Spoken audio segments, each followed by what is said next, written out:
All right, Coach, before we talk about tonight, we'll talk about Hawaii. What did you, sure nice to go over there, but what did you get competition-wise, again, facing more Division One opponents? Yeah, it was a tall order in playing University of Hawaii in front of over 5,000 people. Great venue, incredible facility, great hospitality. They did a wonderful job putting on a big-time tournament. We're the only Division II team that's been to that tournament, at least recently, and projected for years to come. So it was a special opportunity for us to be there. We take away quite a few things. To be able to play against that competition, to be able to hang in there for at least 10 minutes each game, which we did. I felt good about our size, our strength, our ability to compete, at least for those 10 minutes, was impressive. But at the same time, to be able to sustain over a total 40-minute basketball game at college level, we didn't sustain that. So we learned from that. We learned that the fundamentals of these Division I opponents was impressive. Their ability to stay within themselves and not overextend their talent levels and stay within themselves was something that was very apparent. Their ability to share the ball each possession, almost each player gets a touch, seemed to be the syndrome. Their style, we're trying to take away from that, learn a little bit, maybe emulate that a little bit in the games to come. For you guys, I'm sure there's college teams out there that maybe they don't get any exhibition games, maybe they get one, maybe they get two. You guys got three, and you got them against really good opponents, Division I level. How fortunate are you guys to experience that even before starting the official regular season? We're just flat out lucky. I mean, we worked hard on getting those games as an athletic department. However, our student athletes are pretty darn fortunate, and they know it. They understand that. It was a great experience. We have it documented. It's something they'll remember the rest of their lives. Really, I mean, it was special. And now we're 0-0 going into our first game, and here we go. You know, we've got a great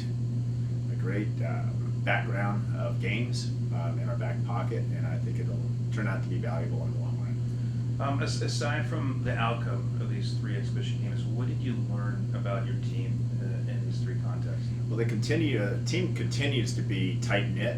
You know, we've had 2 road trips so far. We're about to go on another adventure to Canada. So we continue to be tight knit, respectful to each other. Relationships are building. Personality is getting even more vibrant right now. So that's a positive for sure. Our ability to take our show on the road remains to be seen on getting wins, and that's something that's important that we start to do. That'll give us more confidence going into what will be the conference season, which will come up early next week. Tonight, home opener, will we see in the starting lineup faces that we haven't seen before? No, you're going to see familiar faces here, what we've done here the last couple of weeks. So Trayvon Bentley will be available tonight. We'll see if we can put him in there and get some run out of him for the first time. Other than that, you're going to see familiar faces. So to have this extra reason now playing the official season opener and home, kind of talk about opening things up tonight at home. We're excited about our first home game. I'm sure some of the fans that come out tonight will be excited to see our new players on the roster. What we've learned over the last 3 games at Division I level, we'll see if we can execute the same way that Division I teams did with Division II. We're hoping we can do the same as a Division II program against a non-Division II program, and be able to play every possession under fundamental efforts and team basketball, whether it's on the offensive end or defensive end. And then after tonight, you guys will go on the road and more games, but talk about this road trip coming up for you guys. Yeah, we're repacking bags right now. We're doing laundry and repacking bags and making sure all of our accommodations are set, our travel's set, so we're working hard on that, making sure our practice times are set. And then we go and play 2 very good opponents, Western Washington University, I believe they're ranked right now, and then Simon Fraser on their own home court. In the first couple games they've had, they've competed well. They look like they're playing better than they did last year. So those two opponents, and then there's the unknown of these two Canadian teams that we're going to play on Saturday and Monday. We played 4 games in 4 days, which is pretty much unprecedented. I can't remember ever doing that. So it's important that we take a big roster of players and play a lot of people, a lot of minutes. How important is it also, you play the 3 exhibition, you're gonna be home tonight, you play those 4 other games, so you already have quite a few games on your belt when you do open the conference. Yeah, well, Coach Mendoza said, my assistant coach, said something about we're going to be in NBA shape, meaning just playing games gets you in shape. And it's not so much the training right now in the weight room or practice, it's actually playing games. And we're going to be in game shape and going into the conference season. Fatigue is in the back of my mind that we need to make sure we get good rest, and at the same time make sure our guys are getting better every day. So it's a fine line on how hard we should push them day to day, especially in the next 2-week period. All right, so I got.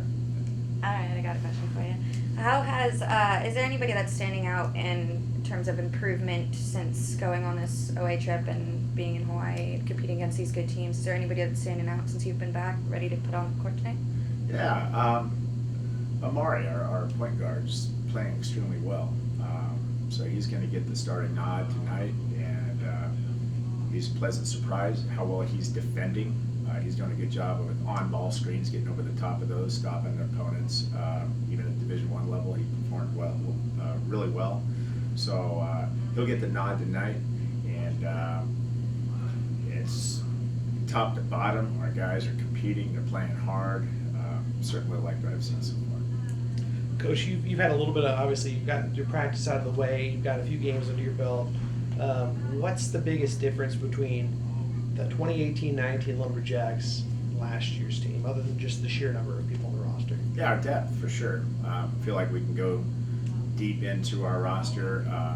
If a guy has a sore throat or sprained ankle or didn't practice hard, we can next man up syndrome. So it feels good that way, that I feel like there's more accountability from my seat, what we can project towards our team. And that'll set a good foundation forward on being able to have the right attitude across the team. You spoke about attitude. You know, you play these Division I opponents, and they're not wins, and some of them might be a little lopsided in terms of score. But when you get out of those games, how do you keep your team focused on achieving the goals you set forth, and how are you picking those goals when you're playing against these high-level opponents? Oh, the Fresno State game, we went in there talking about winning, and then obviously didn't.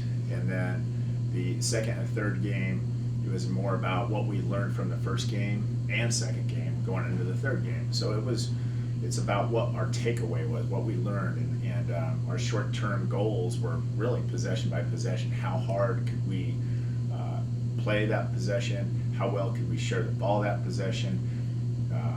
How well could we communicate, in front of 5,000 people at Hawaii? So we did that, and we have that under our belt now. So I felt like we got better.